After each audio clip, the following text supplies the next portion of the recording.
Unprofessional. Ladies and gentlemen, welcome to Not Table Talk. I guess that's what we're calling this, Not Table Talk, at the table here at Nutrex Research. As always, I'm Big Shawn. I don't know why they call me that. With me, as always, always as of the last two episodes. There we go. Yep. We have young Liam. Yep. And we have Czar of North American Business Development. There you go. Lee Probst. I like that. That's going on a new card. Czar. Actually, the Czar. And I like young Liam. That's like young Liam. Yeah. That's like like. Can we put that on your handle now? Young like, Liam. Young sounds Liam. Like one of the rappers, right? Like the. No, I can't do it then. Yeah. No. Definitely can't. Doesn't it sound like one of them? Like there's. I can't keep That's up. what they with all them. are now. They're all like young or little. Youngs or littles. Young and littles. Youngs and littles. Yep. I wanted to bring you guys in here today and talk about something that I've seen, because I've been around a little bit longer than both of you. Not much, but a little bit longer. Well, a lot longer than this one. Is trends in training and in supplements. I started lifting in the 80s. You weren't even a twinkle in anybody's eye in the 80s. Nope. But, I started working out for football, and first gym I joined was called Staying Alive. Ooh. Beautiful family-owned gym, and what I mean by beautiful, meaning piecemeal, Nautilus equipment here, other dumbbells over here, nothing matched. Everything was grimy and grungy, and including the clientele, which had some of the best characters that I've ever worked out with when I was 14, 16 years old. It was hilarious. I used to make fun of these guys. There used to be this one guy, and I used to be like, oh man, wouldn't it be great to be 16 again? Like, I used to mess with him hard all the time. Now here I am in his shoes, and it's coming back around. It's funny, when I got into training, everybody was doing the bodybuilder workout. It was the 3 to 5 day split, back and buys, chest and tries, legs. Somehow they would work shoulders in with one of those, probably with back generally. And then towards the 90s, everybody started going towards more of a one body part a day. Whatever you're working, you're just concentrating on that body part for the day.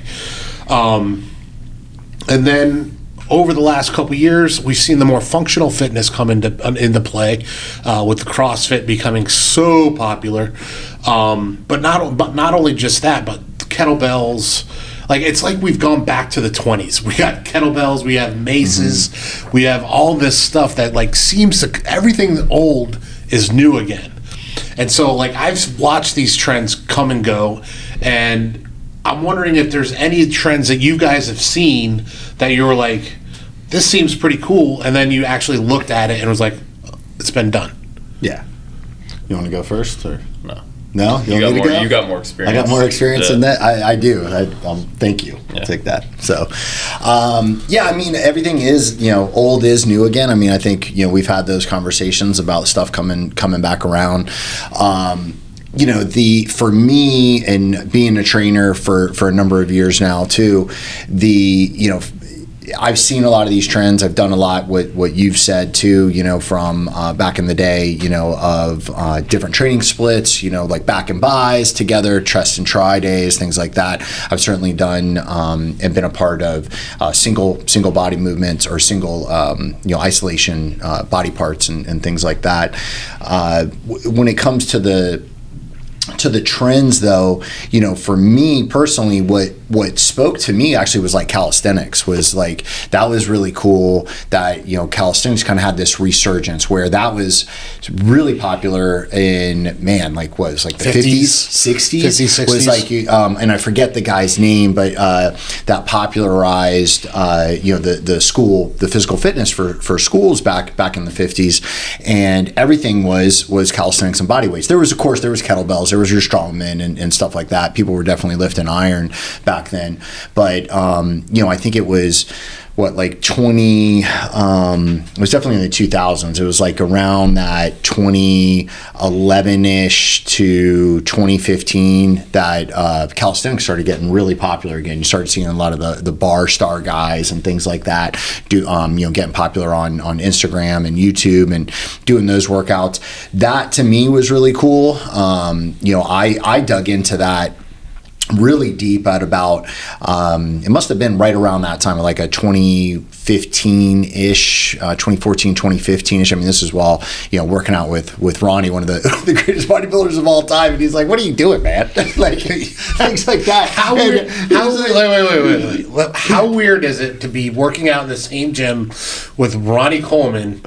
Well, Ronnie's doing Ronnie and you're doing... Well, I couldn't. And there's video to prove. Like I wouldn't. Like when we're on the road together, no. Like you're working out, you're lifting iron. Like he wouldn't let you. No, no. So man, I've got videos still of Ronnie yelling at me, like doing Ronnie shoulder workouts and stuff. Of Ronnie coaching us through shoulder workouts. So no, like when you're actually on the road with Ronnie, like you're lifting, you're doing his workouts. Like and we would do that plenty of times when we're out on the road and we're going to Golds or even in LA Fitness or whatever that they'd shut down for just us to work out in. But like for me, around that time, I did take outside of those days where I was on the road. I went for a whole year of not lifting any weights, of only doing body weight and suspension training and things like that. And it was great. But then for me, I found that there was a place for the iron, there was a place for weights, and then especially, then got into like more of the functional fitness and all of that. And there's certainly a place for, there's a place for everything. It just depends on what your goals are, what you like doing, again, it's just like there's a place for everything. So I'm starting to kind of go off on some tangents. But Liam hasn't. I mean, you've only been working out for the last 10 years at the about most. 10 years. Yeah. So what trends have you seen come and go, and which ones did you just like look at and just shake your head? I don't want to talk bad. I don't know. Talk bad. No. Come on. No, it's always, well, for the last 10 years, it's just been like bodybuilding and powerlifting is what I've seen and then what I focus on. And then powerlifting has just become more mainstream. I haven't seen anything. I mean, we can make fun of the way CrossFit people do those pull-ups, dude. The kipping pull-ups? I don't understand that. It makes zero sense to me. Like, I understand pull-ups. Yeah. And I understand doing abs. Mm-hmm. Okay, I don't understand using your abs to do a pull-up and you're doing half the work. Like, you're not getting the work you need. Yeah. And I don't care. Come at me, CrossFitters. I don't care. I might not be able to do maybe like 6 or 7 pull-ups total, but I'm not going to hump the air when I do it. Yeah. No, I've just seen powerlifting get more mainstream and bodybuilding mostly with like TikTok and Instagram and stuff. But trend-wise, push-pull legs and isolated days like chest day, back day, stuff like that. But that's been since the last 10 years since I've started. Yeah. But, so it's like the push pull thing is one of those trends that has come around the last couple of years, and like doing a push pull that's like movements. Super common as well. That's about equal from like what I hear from like my friends and stuff. It's pretty 50-50. But it's almost though like we're coming back around, or we have come back around to that 80s bodybuilding mentality. Yeah, you definitely are. Well, you're seeing more and more, like you even hear about like the bro science and all that the bro science has been validated more and more here recently by actual science. What's that? Yeah, it works. And then what's the main rule of lifting weights and is everything works, right? Everything works to a certain degree. Nothing doesn't work. Like everything works, so that's certainly one of the tenets of training. But when it comes to the trends, I mean, I think just keep that kind of going. I mean, I think for me, what I liked and what kind of spoke to me personally was like the functional fitness, like taking off of CrossFit and getting more into the functional training. I like the HIIT exercise, the high intensity interval trainings, and then the term of high intensity functional training, kind of that started coming up a couple years ago. And I think that is for me what for my goals of being fit for martial arts, being fit for action sports and things like that. That's kind of what speaks to me. But when it comes to just straight bodybuilding, which of course I'm still a huge fan of, I think everything has kind of come back around to a lot of those training splits and the back and buys, push and pulls. There's a lot. I see a lot on that, and even like, you know, Coach Ian, who we do a lot with, he's big on the push and the pull, you know, and you know, even opposing body parts and things like that sometimes. Well, it's normally you look at this stuff and it's cyclical, right? Like I said, like everything old is new again. Like the calisthenics came back around. Then like you know, like, but even like if like it seems like a lot of gyms starting to look like right now, like a lot. Not, and I'm not talking about commercial gyms, but I'm talking about like serious gyms. They're starting to look like the gyms of like the 1920s. You ever been to the Biltmore in North Carolina? Yeah, they have a gym that's basically got like pull-up bars and clubs and like cables, and like it's like a lot of the gyms are starting to look like that. A few barbells here and there, but like they're getting less and less, you know, about like the machine. It's less and less about the machines and more about moving actual weight. Actually picking stuff up and putting it down. I think so. Well, and I also think, you know, another trend that we haven't really talked about is like the group fitness. Like group fitness has really come back. That's where that was a lot of classes where you had like group fitness. You know, back in the day, there was certainly like, again, like kind of going back to like the high school and gym fitness and stuff like that. But there was a lot of like group fitness years and years ago that kind of went away. You had some sparks of it in the 80s of like, I mean, even like my mom doing jazzercise and stuff like that, right? But you had sweat to the oldies. Yeah, you know, and old Richard Simmons, right? Yeah. And so you had like some of that, and then that went away. That totally, the group fitness like totally died off, and then you really have a resurgence in these past couple of years of group fitness, like with the, you know, Orange Theory, you know, has really taken off. I've done that stuff. But the more I do it, the less I like it. It's like I am a one-man wolf pack, baby. It's like I don't like having a training partner. I don't like having to depend on somebody meeting me there. Yeah. I don't want to talk to somebody while I'm there. Like I don't want to talk to you. Like you're my buddy, and I don't mind talking to you outside of this. But you know, every time I have had a training partner, our training sessions turn into more therapy sessions than they do actual lifting. It's like, no, dude, you know, lift, dude. I don't want to be here. I hate. This is going to be a revelation. I hate the gym. It's awful. It's the worst place on the planet, but it's some place that we have to be. Yeah. If you want to continue to live and you want to continue to be able to, you know, again, I put it this way, and a lot of people aren't going to like it. If you want to be a man and you want to look like a man, you got to go to the gym. Yeah. You got to be able to protect yourself, protect your loved ones. And if you can't fight, you better learn how to throw somebody. At least look like you can. Yeah, at least look like you can throw somebody. You'll kick my ass, but like you. But it's, you know, this stuff is, I hate going there. The less time I can be there, the better. That's so I train with Jeff. You know, Jeff. So only training partner I'll accept. After that, it's like group therapy. Can't do it. I don't want to do that. And then what were you just saying? You're saying something. Oh, not wanting to be there. Yeah. So when we started back, because we've been training together since day one, basically since we were 15, because we're friends from up north. When we started, it was like, you know, 2-hour workouts, and you know that's where we were at, 2 hours. And then you go through phases where we'd cut it down to an hour and a half, then we got back up to 2. Now, granted, we're in prep, but if we're in the gym past like an hour 15, that's a long workout. Yeah. It's fun in regards like I want to go and I have to go, but like I want to go home. You know what I mean? Like I'm trying to speed run my workout so I can go home. Yeah, so you're trying to be the most efficient. Dude, Call of Duty is constantly calling my name.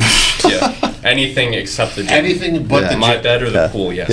Yeah, that's right. I mean, me too. I mean, I enjoy just working out by myself. Yeah. You know, like if I'm going in to do a true workout like we're talking about, a strength and conditioning type of workout, I'm on my own. You know, I've had plenty of training partners over the years. It ends up being the same thing. There's certain good training partners that push you. Yeah. You know, when I still travel on the road and stuff like that. So that's helpful. Like when you know, especially when I think back when I was on the road a lot, and you know, you've got you know, one of your homeboys that you're traveling with, and we've got similar goals. That helps to like push you both. Like, man, we've had a long day, but but one of us pushes the other to make sure that we get into the gym. So there's some benefits to having having a training partner like that. But overall, man, like when you really want to get work done, like you got to go in by yourself, and you got to have that right mindset. I wish it was more acceptable to wear sunglasses inside.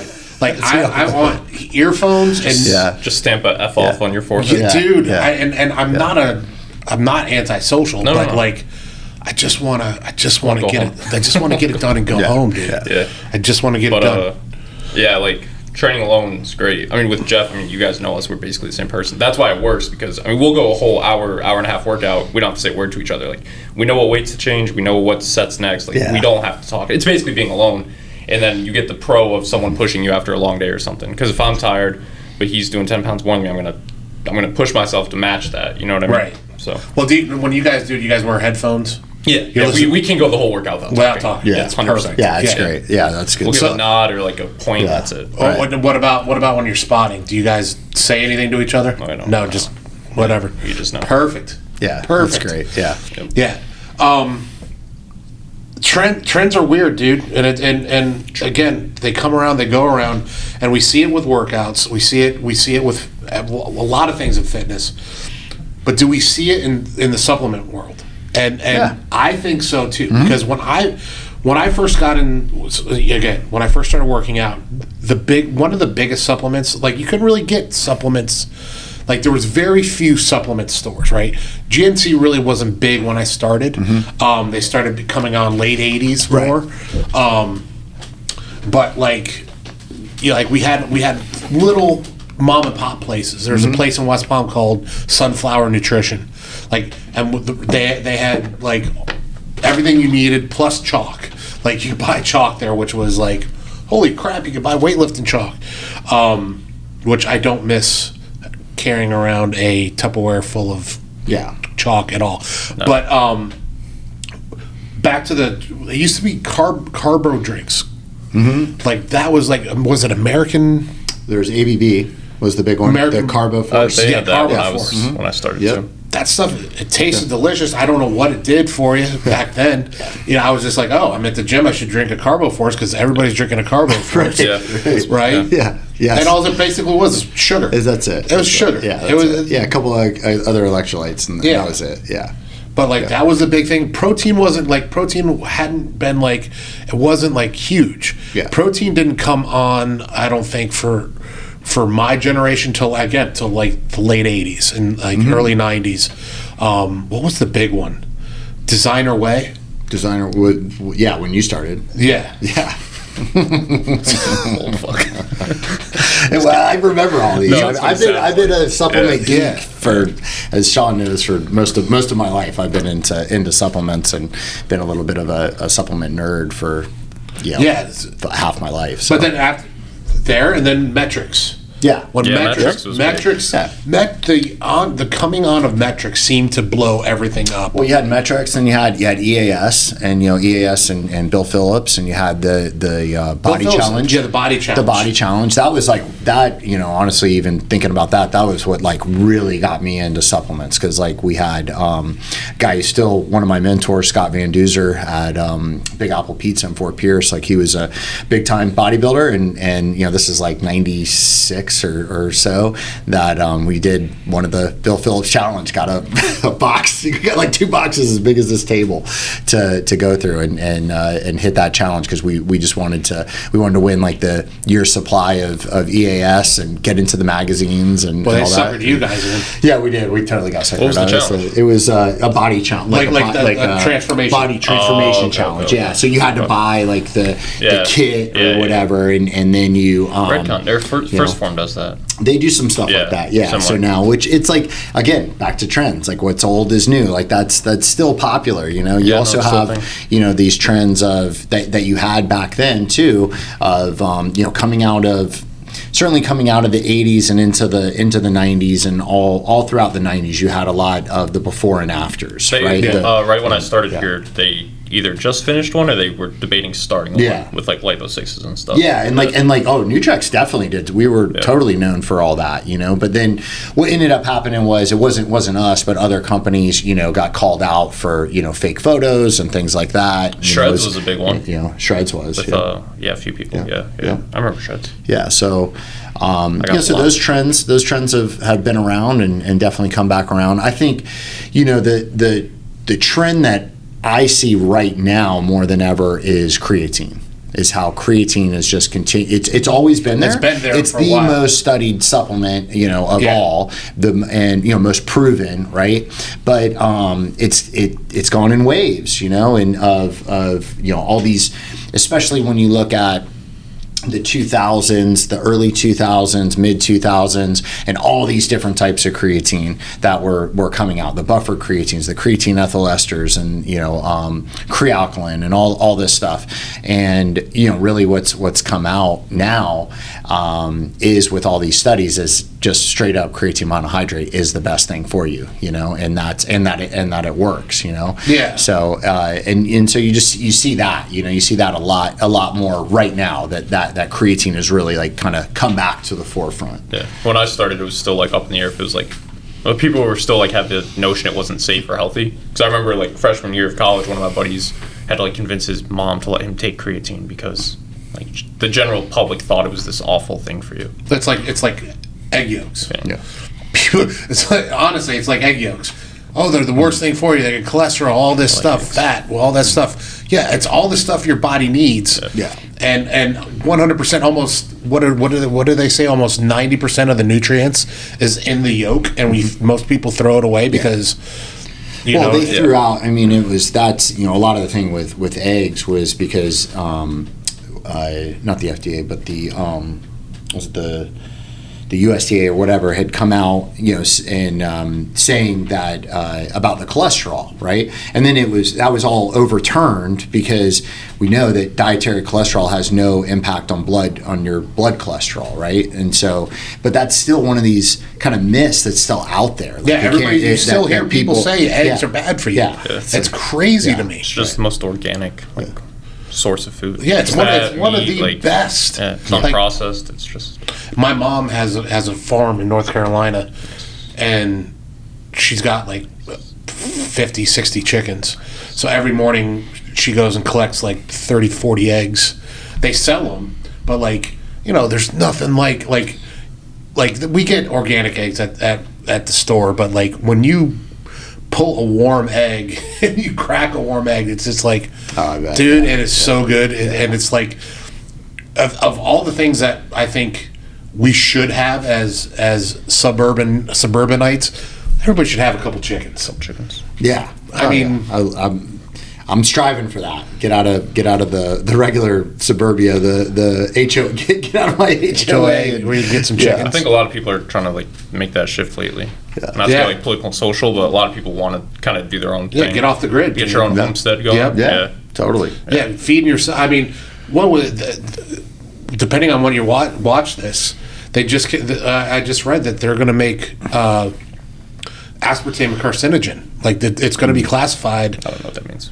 Aspartame is like what flavors Diet Coke. Oh, it's equal. Okay. Equal is aspartame.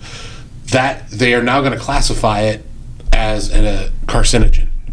So that's going to change a lot when it comes to the supplement industry, I think, because I think aspartame. I don't know how many people are using aspartame. Well, it's in a lot. It's not in as much. I mean, because it started getting a bad rap certainly in around the mid 2000s. It really, you know, people really started looking at all the artificial sweeteners, but certainly aspartame. And there's a lot of research on the negative side of side effects and all that of aspartame right now. So we've talked about that. So where do you guys think? What do you think is going to be the next trend in supplements? It's good. The last couple of months, I've seen a lot of like ashwagandha and Turkish. Turker. You know what I'm talking about. What's it called? Turkestan? Yeah. Turkestan. You know what I'm talking about? Uh-huh. Yeah, I've seen that, but then I feel like that's fallen off the last couple months. Yeah. But Well, ashwagandha took that certainly was a buzz ingredient there for a little while, and it still really is. There's a lot of benefits with that. But I was seeing like post after post, like people are messaging like customer service, like, "Hey, do you guys have Ashley?" Yeah, I think you're gonna continue to see. Well, you've seen it more and more, but it's going to be the nootropics and all. A lot like greens, greens and like health-based supplements like heart, liver, kidney. Yeah, a lot of the industry is starting to focus on that kind of stuff. Yeah, and I can see that. That's kind of a trend that's going to come back around because you've had that, And then the problem has always been making those greens taste good. Yeah, for sure. Right. It's like Now I've seen a lot of them are combining the fruits and the veggies to make that helps. Right. That's going to help make a better drink. The problem is it's still you could still taste. Yeah. There's one really good one, but I'm not going to shout out a different company on the podcast. Don't do that.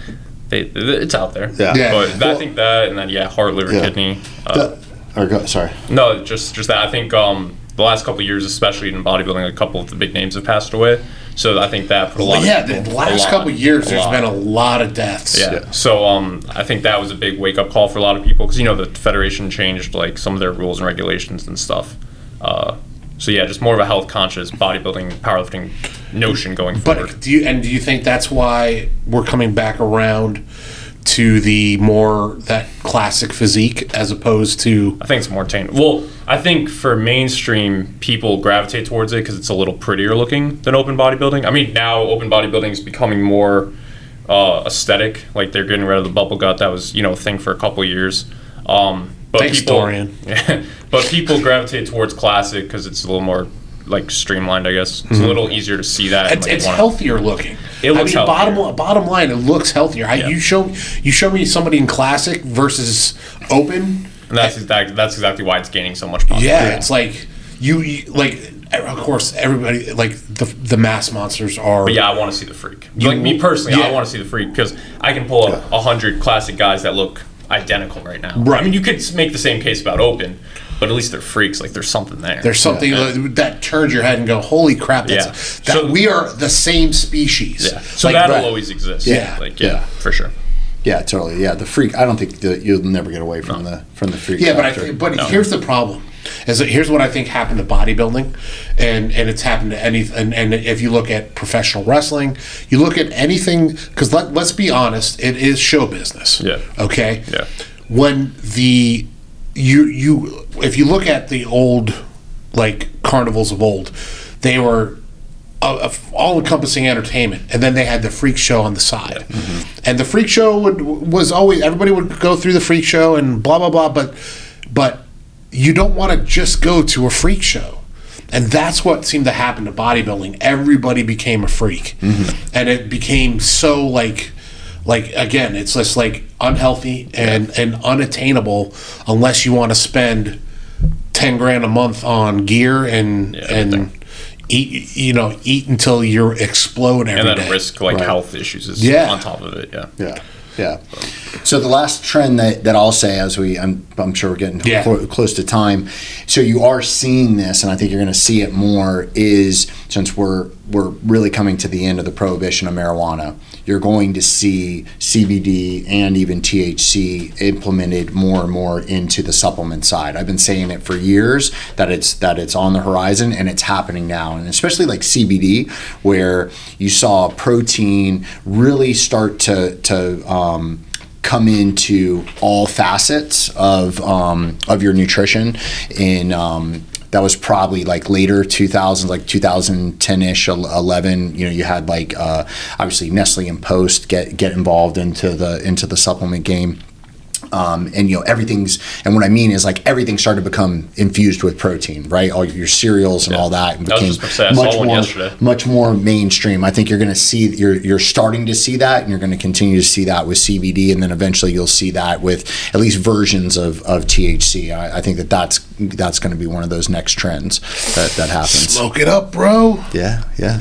Some weed flavored protein. Yeah. Oh, that's disgusting. Yeah. I don't know about I cannot that. stand the smell, taste, or flavor. Maybe not the flavor, that'd be tough. but the other benefits. The other yeah. benefits of being able to, especially like on recovery, you know, especially when you talk about CBD and even THC, but on the recovery side, you know. Yeah. Well, yeah. It'll be interesting to see. And one thing I do know is I know that with the team we have here, we're going to be on the edge. We're going to be on the cutting edge of it. That's So that's one cool thing about being a part of Nutrex research is you get to see this stuff develop as it goes. Mm-hmm. So should be interesting to watch.